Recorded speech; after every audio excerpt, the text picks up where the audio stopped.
আসসালামু আলাইকুম। আপনারা সবাই কেমন আছেন? আপনারা দেখছেন আপনাদের পছন্দের এবং ভালোবাসার চ্যানেল বার্ডস অফ ভিলেজ। আজকে কি বিষয় নিয়ে কথা বলবো অলরেডি আপনারা সবাই থাম্বনেল এবং টাইটেলে দেখতে পারছেন। হয়তোবা অনেকেই ভাবতেছেন যে আমি আসলে হুজুর হয়ে গেলাম কিনা, আমি আসলে হাদিস নিয়ে কথা বলছি কিনা। আসলে আজকের বিষয়টা হচ্ছে আমাদের ইসলাম ধর্মে বা অন্য ধর্মের জানি না, আসলে আমাদের ইসলাম ধর্মে পাখি পালন নিয়ে কি বলছে, আসলে পাখি পালন জায়েজ কি জায়েজ না। আসলে আমি এটা আমার মধ্যেও কৌতূহল ছিল, কৌতূহলটা আসছে কিভাবে আপনাদেরকে বলি। আসলে আমি আজকে অটোতে করে যাচ্ছিলাম, সেই মুমেন্টে পাখি নিয়ে যাচ্ছিলাম, সেই সময় এক আন্টি আমাকে বলতেছিল, বাবা তুমি খাঁচায় পাখিগুলোকে বন্দি করে রাখছো, এটা কি ঠিক? এটা তো আসলে ঠিক না, আমাদের ধর্মে বলে না। তো আমি আসলে তাকে কোনো ব্যাখ্যা দিতে পারিনি। পরে আমি বাসায় এসে হাদিসের বই খুলে দেখলাম, তারপরে আমি ইউটিউবে যেয়ে বড় বড় যারা আমাদের আলোচক, যে ইসলাম ধর্ম নিয়ে আলোচক, তাদের বিষয়টা আমি সার্চ দিয়ে দেখলাম, এবং আপনারাও সার্চ দিয়ে দেখতে পারবেন আসলে ইসলাম ধর্মে কি বলছে যে পাখি পালনের ব্যাপারে। এবং আমি একটা হাদিসে ঘুরতে যে আমি এরকম দেখলাম যে বলছে যে আসলে আমাদের নবীজি হযরত মুহাম্মদ সাল্লাল্লাহু আলাইহি সাল্লাম, তো সে যদি বলতো পাখি পালনের প্রতি যদি নিষেধ থাকতো, আমি একটা বললাম যে তার একটা উম্মত ছিল, তো আবু হুমায়ুন নামে তার একজন উম্মত ছিল, তো সে একটা পাখি পালন করতো। তো সে পাখি আসিয়ে জিজ্ঞেস করতো যে আবু হুমায়ুন তোমার পাখিটার কি খবর। আসলে নবীজি যদি আমাদের পাখি পালনটা নিষেধই থাকতো তাহলে বলে দিত যে তুমি এটা পালতে পারবে না, ছেড়ে দাও।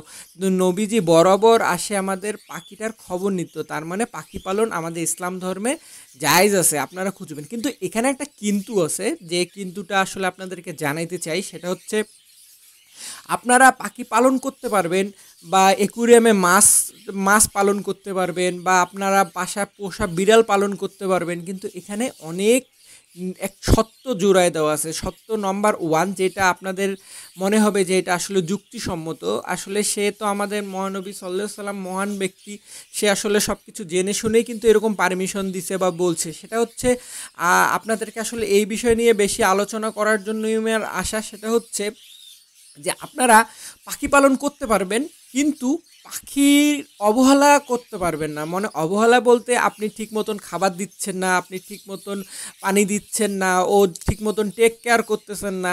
এইভাবে যদি পাখি পালন করেন আর আপনার অবহেলার কারণে যদি পাখিটা কোনোভাবে মৃত্যু হয়, বা পাখিটা আস্তে আস্তে আস্তে আগের অবস্থা থেকে পরিণতি খুব খারাপের দিকে যায়, সেক্ষেত্রে কিন্তু আপনার প্রচুর পরিমাণে এটার জবাবদিহিতা করতে হবে। সেটা হচ্ছে আপনার এটার জন্য আপনাকে জাহান্নামী হতে হবে। এটা একদম এইভাবে বলে দিছে পরিষ্কারভাবে ইসলামের ধর্মের শরীয়তে। তো সেই হিসাবে আপনাদেরকে আমি হয়তোবা বুঝাইতে পারছি যে আপনি পাখি পালন করতে পারবেন, কিন্তু পাখির যদি আপনার অবহেলার কারণে পাখিটার মৃত্যু হয়, বা পাখিটার কোনো কারণে ডিমোশন হয় আগের জায়গার থেকে, সেক্ষেত্রে কিন্তু আপনি অনেক বড় গুনাহগার হবেন। সেটা আমাদের ইসলাম ধর্মে হোক বা অন্য ধর্মেও কিন্তু সেম এইভাবেই ব্যাখ্যা দেওয়া আছে। সেই ক্ষেত্রে আপনারা যেটা করবেন, আপনাদের পাখিগুলোকে সুন্দরভাবে, যারা আসলে খাঁচায় পাখি পালন করেন বা মাছ একুরিয়ামে পালন করেন, তাদের কাছে আমার একটাই কথা যে আপনারা আপনাদের পাখিগুলো এবং মাছগুলোকে যত্ন নেবেন। যত্ন সহকারে যদি আপনি পালন করেন, সেক্ষেত্রে আপনার এই পালন করাটা জায়েজ আছে। এখন আপনাদেরকে আরেকটা কথা বলতে চাই, আমাদের অনেকের মধ্যে এই ধারণাটা কাজ করে যে আপনাদের মনে হয় যে মানবতার খাতিরে বা ভালো লাগার খাতিরে অনেকে বলে যে আসলে আপনি এই পাখিগুলোর মুক্ত আকাশে উড়বে, উড়ে বের হবে, সবাই আসলে এইভাবেই ভাবে। তো তাদের জন্য আমি একটা ভুল ধারণা ভেঙে দিচ্ছি, এই জন্য যে আপনাদেরকে যেটা বলতে চাই, সাধারণত এই পাখিগুলো আমাদের দেশের জন্য না।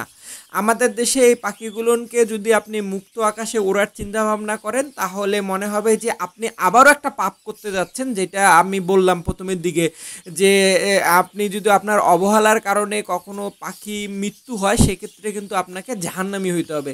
সেক্ষেত্রে আপনাদেরকে বলবো যে এই পাখিটা আমাদের মুক্ত করে দিলে, এই পাখিটা না খেতে পেয়ে মারা যাবে, বা মুক্ত আকাশে উঠতে গিয়ে অনেক সময় আমি আমার চোখের সামনে দেখছি কাক ধরে খেয়ে ফেলতেছে, মানে আমার সামনে কাক ছিঁড়ে খেয়ে ফেলতেছে।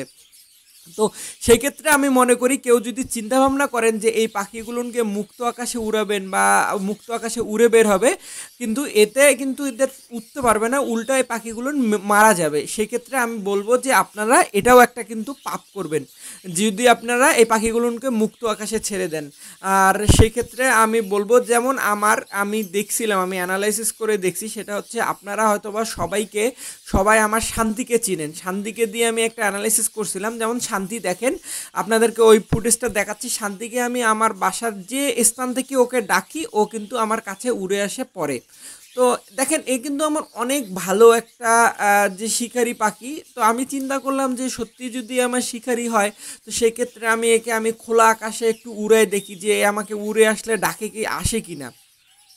তো এই ক্ষেত্রে আমি যেটা ভুক্তভোগী হয়েছিলাম সেটা হচ্ছে, আমি আমার বাসার পাশে এক খোলা মাঠে নিয়ে গেছিলাম, একে নিয়ে যেয়ে ছেড়ে দিয়েছিলাম, যেটা বলে ফ্রি ফ্লাইট। হ্যাঁ, এটা সাধারণত খুবই প্রশিক্ষণের মাধ্যমে হয়। অনেককেই দেখছি আমাদের বাংলাদেশে বা দেশের বাইরে। আমার মাথায় আসলে ঢুকছিল যে দেশের বাইরে যখন ম্যাকাও উড়াতে পারে, ম্যাকাও উড়ে নিয়ে আসে, তো সেক্ষেত্রে আমি কেন এটাকে উড়াতে পারবো না। সো এরকম মেন্টালিটি নিয়ে আমি আসলে আমার পাখিটাকে নিয়ে বাইরে গেছিলাম। সেক্ষেত্রে হয়েছে, আমি যখনই পাখিটাকে ছেড়ে দিছি, ছেড়ে দেওয়ার সাথে ও আমার কাছে আসেনি, উল্টা একটা কাক উড়ে যাওয়ার কারণে ও এমনভাবে ভয় পেয়েছিল, আমি শান্তিকে প্রায় হারাই ফেলছিলাম। সেই থেকে আমি ভাবছি যে আসলে এই পাখিগুলো আমাদের বাইরে মুক্ত আকাশে ওড়ার জন্য একেবারেই না। এখন আপনাদেরকে এই যে ফুটেজে দেখাচ্ছি, এইগুলো হচ্ছে আমার দেশি কবিতর। এটা আমি সকালবেলা আলহামদুলিল্লাহ ঘুম থেকে উঠে এদেরকে মুক্ত করে দিই। সারাদিন এরা আকাশে উড়ে বের হয়, সারাদিন এদের ইচ্ছা মতন ঘুরে বের হয়। এইগুলোকেও যদি আমি মনে করেন আটকায় রাখি, সেক্ষেত্রে যদি এরা উঠতে না পারে, এইটাও আমি মনে করব যে এটা আমার হয়তো এদের সাথে জুলুম করা হচ্ছে। যেটা জুলুম করার কথাও বলছে যে আপনারা যদি কোনো পাখির উপরে জুলুম করেন বা কোনো প্রাণীর উপর জুলুম করেন, এই ক্ষেত্রেও কিন্তু জুলুম করে যদি পালন করেন, এই ক্ষেত্রেও কিন্তু আপনাকে পাপী হতে হবে বা জাহান্নামী হতে হবে। তো আপনাদেরকে আমি হয়তো বা বুঝাইতে পারছি, যেগুলো জিনিস মুক্ত আকাশে উড়ে বেড়ে সেইগুলো জিনিস আপনারা কখনোই এইভাবে ধরে পালন করতে পারবেন না। যেমন আমাদের দেশে ময়না পাখি, টিয়া পাখি, দেশি যে পাখিগুলো আকাশে উড়ে বেড়ায় বা ওরা ন্যাচারালভাবে বেঁচে থাকে, এই পাখিগুলোকে আপনারা জোর করে নিয়ে এসে বেঁধে রাখতে পারবেন না। যেটা আমাদের দেশেও কিন্তু আইনে বলে দেওয়া আছে যে আপনারা কখনো দেশি পাখি পালন করতে পারবেন না। তো সব কিছু আসলে এই সিস্টেম ওয়াইজগুলো কিন্তু এমনি আসেনি, এগুলো এইভাবেই তৈরি হয়েছে। কিন্তু আমাদের নবীজি সেই সময়ে বলে দিয়ে গেছে যে আসলে উনি তো আমাদের খুব মহান এক ব্যক্তি, উনি অনেক জ্ঞানী ব্যক্তি, উনি সব কিছুই জানতো।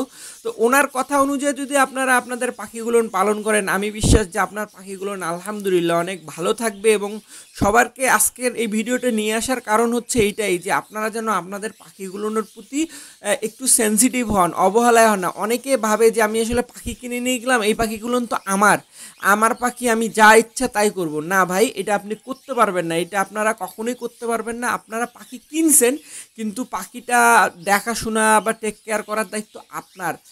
আমি এইটা মনে করি, আমি এইভাবে ফিল করি। এবং আমি যাদেরকে পাখি দিই তাদেরকে আমি এইভাবে বলেই দিই যে আপনি নিয়ে গেলেন। যেমন এই যে আমি দেখেন কত ছোটোবেলা থেকে হাতে করে যত্ন করে এদেরকে খাওয়াই বড় করি, আসলে এইটার মধ্যে কিন্তু একটা ভালোবাসা, মায়া কাজ করে।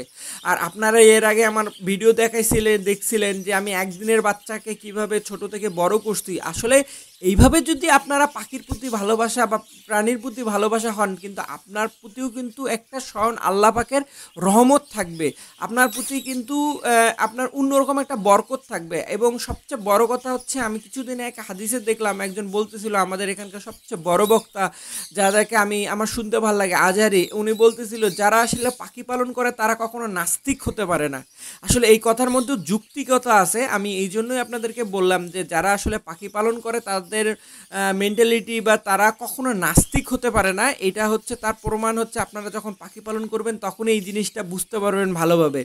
যাই হোক, আপনারা এতক্ষণ থেকে আমার ভিডিওটা দেখতেছেন, যদি আমার ভিডিওটা সত্যি আপনাদের ভালো লেগে থাকে এবং মনে হয় যে না আসলে এটা অন্য কারো দেখলে উপকারে লাগবে, সেক্ষেত্রে প্লিজ আপনারা ভিডিওটাকে শেয়ার করবেন। এবং তার পাশাপাশি আপনারা যদি আমার চ্যানেলে নতুন ভিউয়ার থাকেন, প্লিজ তাহলে অবশ্যই সাবস্ক্রাইব করবেন। এবং যারা নতুন ফলোয়ার তারা অবশ্যই ফলোয়ার বাটনটা অন করে রাখবেন। থাকবেন ফেসবুকে, এবং যারা অলরেডি সাবস্ক্রাইব এবং ফলোয়ার তাদেরকে অসংখ্য ধন্যবাদ। তাদের জন্য এটাই বলতে চাই যে আমার এই চ্যানেলটা আপনাদের শিক্ষামূলক একটা চ্যানেল। পাখির ব্যাপারে যতটুকু আমি পারি আমার সেন্সিটিভলি থেকে বলে থাকি। আজকের যেমন ভিডিওটা নিয়ে আসছি, অনেকের মধ্যে ধারণা, অনেকেই বলে, আমি নিজেও ভুক্তভোগী, আসলে পাখি আমাদের ইসলাম ধর্মে পালন করা জায়েজ না। তারপরে অনেকে বলে যে এই মুক্ত আকাশের জিনিসটা তুমি কেন বাদে রাখছো, এটা কিন্তু অন্যায়। তো তাদের এই কথাটা আমিও নিজেও ভুক্তভোগী, আমি অনেকের কথা শুনছি। তো আপনারা যারা জানেন না তারা আজকে এটা শুনে নিলেন, তারা নিজে বলবেন। এবং আমি আপনাদেরকে দলিল হিসাবে বলে দিচ্ছি, আপনারা ইউটিউবে বা গুগলে যেখানে সার্চ দিবেন সুন্দরভাবে এটার কিন্তু ব্যাখ্যা দেওয়া আছে। আমি হয়তো বা অত সুন্দরভাবে ব্যাখ্যা দিতে পারলাম না। যাই হোক, আপনারা এতক্ষণ আমার সঙ্গে ছিলেন, যার কারণে আপনাদেরকে অসংখ্য ধন্যবাদ। নেক্সটে আরও অনেক সুন্দর সুন্দর ভিডিও দেখতে পারবেন। আসসালামু আলাইকুম।